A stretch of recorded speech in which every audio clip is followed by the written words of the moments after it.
कभी कभी कुछ राज ऐसे होते हैं जिन्हें जानने की कीमत ज़िंदगी से चुकानी पड़ती है। कहते हैं हर आत्मा को शांति नहीं मिलती, कुछ लौट आते हैं अधूरी वादों के साथ। आज हम आपको ले चलेंगे ऊटी की ठंडी वादियों में, जहाँ एक प्यार, एक पाप और एक आत्मा का डरावना राज छिपा है। ये है कहानी उस कोठी की जहाँ दीवारें भी चीखती हैं और हवाओं में किसी अधूरी मोहब्बत की सिसकियाँ गूंजती हैं। ऊटी की हरियाली में बसी एक पुरानी हवेली, सालों से वीरान, पर कहते हैं वो जगह कभी सच में खाली नहीं रही। उस हवेली में लौटे थे दो पति पत्नी, आदित्य और संजीता, जिनकी शादी अब टूटने की कगार पर थी। शहर की भागदौड़ और झगड़ों से थककर उन्होंने सोचा कि शायद ऊटी की शांति उनकी ज़िंदगी में प्यार वापस ला दे, पर वो नहीं जानते थे कि इस हवेली में शांति नहीं, एक आत्मा रहती है। पहली रात से ही अजीब बातें होने लगी। दरवाजे अपने आप खुल जाते, हवा में किसी के चलने की आहट, और रात को कमरे में पियानो की धुन बजने लगती, लेकिन कोई भी दिखाई नहीं देता था।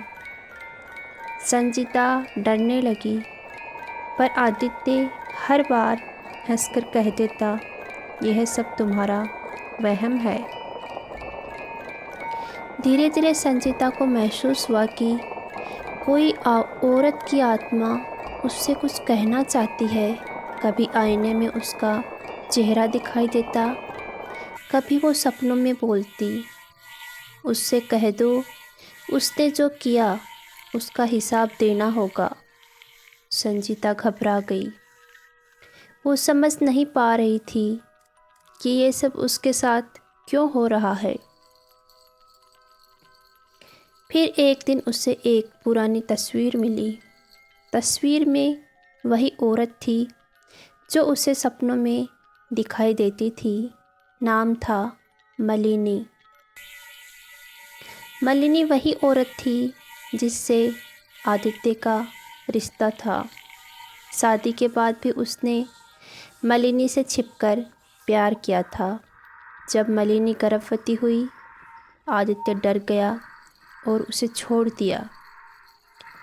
टूटे दिल और अपमान से मलिनी ने खुदकुशी कर ली, पर उसकी आत्मा नहीं मरी, वो वहीं रह गई, बदले की आग में जलती हुई। अब वो आत्मा संजीता के शरीर में प्रवेश करने लगी। कभी उसकी आवाज़ बदल जाती, कभी वो बेहोश होकर कुछ बोलने लगती, कभी खिड़की से झांकती परछाइयाँ उसे देख मुस्कुराती। संजीता ने आखिरकार एक तांत्रिक को बुलाया। तांत्रिक ने कहा, यह आत्मा तब तक शांत नहीं होगी जब तक उसे उसका प्रेमी माफ़ी नहीं मांगता। संजीता ने डरना छोड़ दिया। उसने खुद मलिनी की आत्मा से बात की। मलिनी ने कहा, मैंने सिर्फ प्यार मांगा था, लेकिन मुझे धोखा और मौत मिली। संजीता ने आदित्य को सब बताया। आदित्य टूट गया। उसने पहली बार अपने पाप को स्वीकार किया। वो मलिनी की आत्मा के सामने रो पड़ा और माफ़ी मांगी।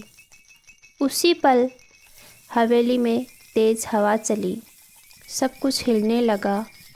आईने टूट गए, मोमबत्तियाँ बुझ गई और मलिनी की आत्मा धीरे धीरे मुस्कुराई। अब मुझे शांति मिल गई है। इसके बाद हवेली में सब कुछ शांत हो गया। संजीता और आदित्य ने एक दूसरे को गले लगाया। उनकी ज़िंदगी में प्यार लौट आया। लेकिन उस हवेली की दीवारें आज भी किसी रहस्य को समेटे हैं। राज हमें सिर्फ डर नहीं दिखाती, यह एक ऐसा एहसास है कि पाप चाहे जितना भी छुपाया जाए, आत्मा जानती है। हर आत्मा को मोक्ष चाहिए, पर झूठ, धोखा और पाप के बीच मोक्ष का रास्ता बहुत कठिन होता है। कहते हैं आज भी ऊटी की उस हवेली में रात के सन्नाटे में कोई पियानो बजाता है। शायद मालिनी अब भी अपने अधूरे प्यार को याद कर रही हो। कुछ राज ऐसे होते हैं जिन्हें वक्त मिटा नहीं सकता, क्योंकि हर आत्मा का अपना हिसाब होता है, और जब वो लेने आती है तब पूरी दुनिया डर से कांप उठती है। ये थी कहानी राज की। अगर आपको ये रहस्यमयी यात्रा पसंद आई हो तो वीडियो को लाइक करें, चैनल को सब्सक्राइब करें और कमेंट में लिखें क्या आप भी उस हवेली में एक रात बिता सकते हैं।